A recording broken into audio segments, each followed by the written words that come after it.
लालू की बड़ी साजिश नाकाम। चुनाव से पहले तेजस्वी की नैया डूबी।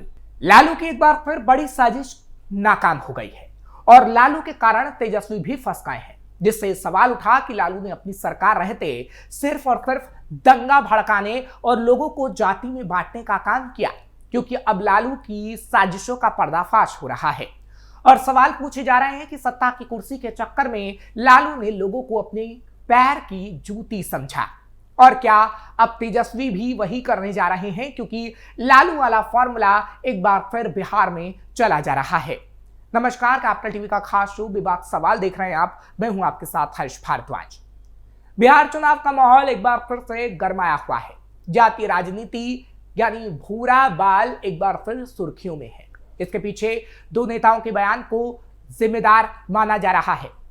पहले आरजेडी नेता मंगनी लाल मंडल, जिन्होंने भूरा बाल का जिक्र किया था, और अब आनंद मोहन, जिन्होंने भूरा बाल का जिक्र किया है, जिससे सवाल उठा कि क्या अब भूरा बाल तय करेगा कि सिंहासन पर कौन बैठेगा, क्योंकि आरजेडी नेताओं ने बयान देकर प्रदेश की जातीय राजनीति को हवा दे दी है और अब लगता है कि लालू प्रसाद यादव ने 1990 के दशक के जिस भूरा बाल का नारा दिया था, उसकी बिहार विधानसभा चुनाव 2025 में वापसी हो सकती है।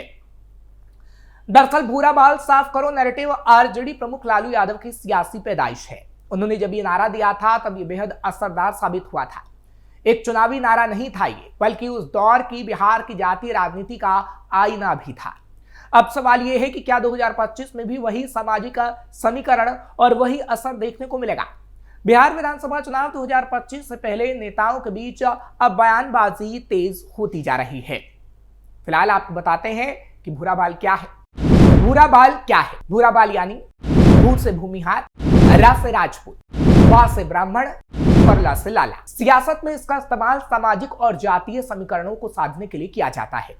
जमींदारों के साथ संघर्ष और जातीय नरसंहारों के दौरान 1990 के दशक में पिछड़ी जातियां उभर रही थी। उसी दौरान फॉरवर्ड जातियों के खिलाफ एक नारा चला, भूरा बाल साफ करो।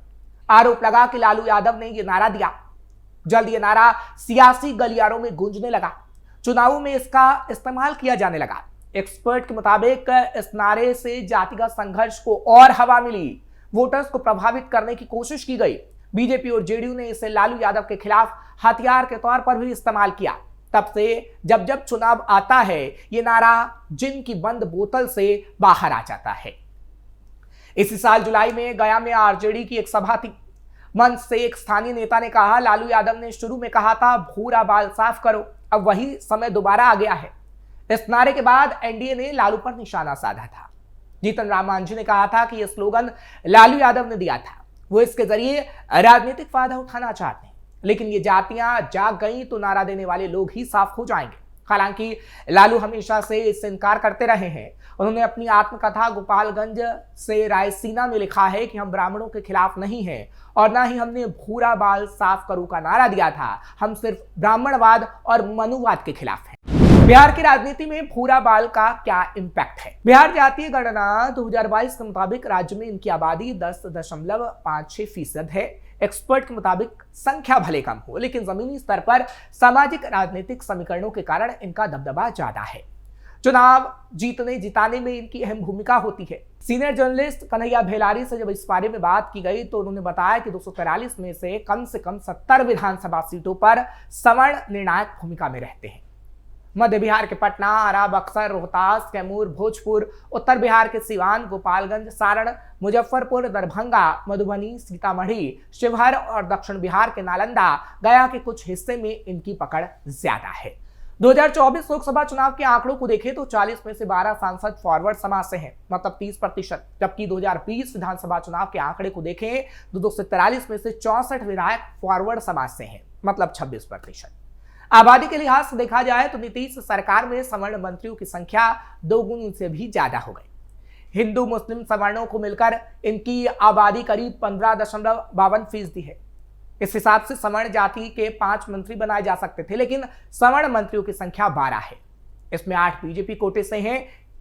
इसकी 2 बड़ी वजह है। पहला, बीजेपी का कोर वोट बैंक की माने जाते हैं, जिसे पार्टी बनाए रखना चाहती है। दूसरा, विनिबिलिटी फैक्टर है।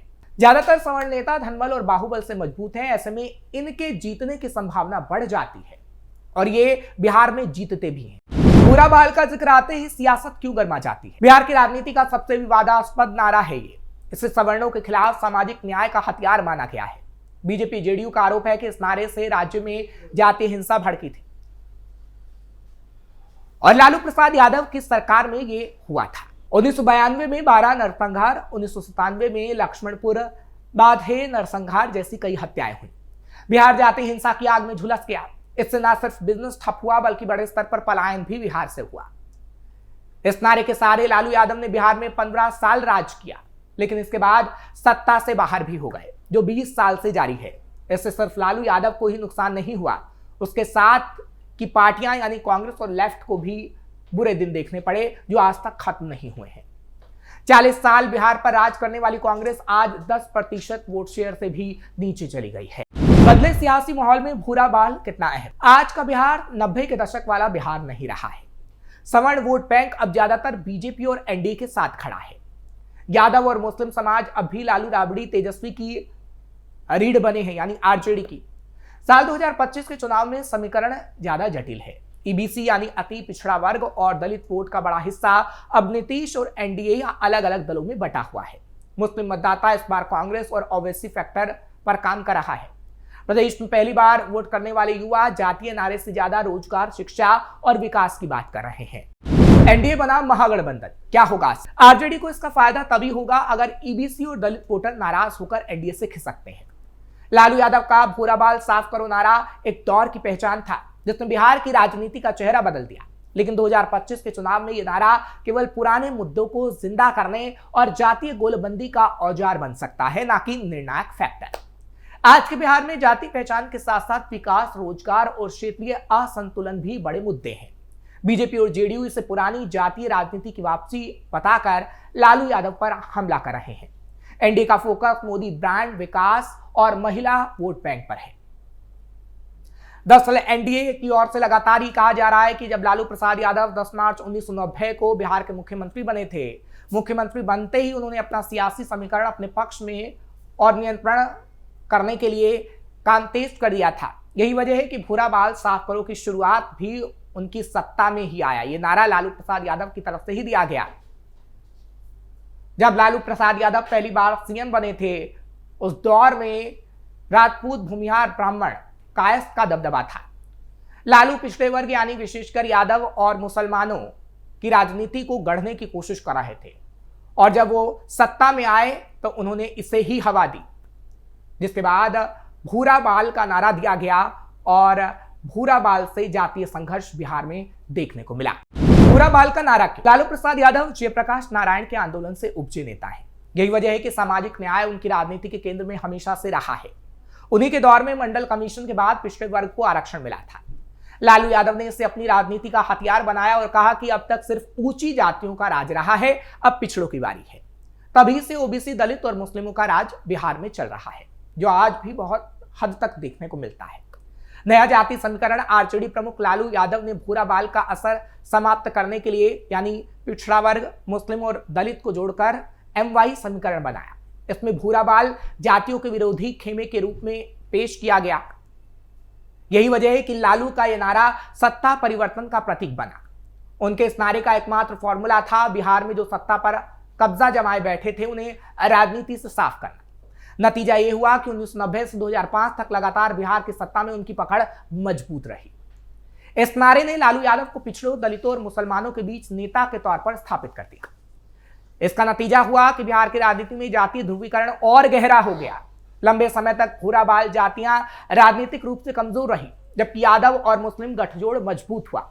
हालांकि बाद के सालों में यही नारा लालू यादव के खिलाफ भी गया और विकास बनाम जाति राजनीति की बहस तेज हुई। उसने ऐसा रूप धारण किया जिसका असर अब भी बिहार में देखने को मिलता है।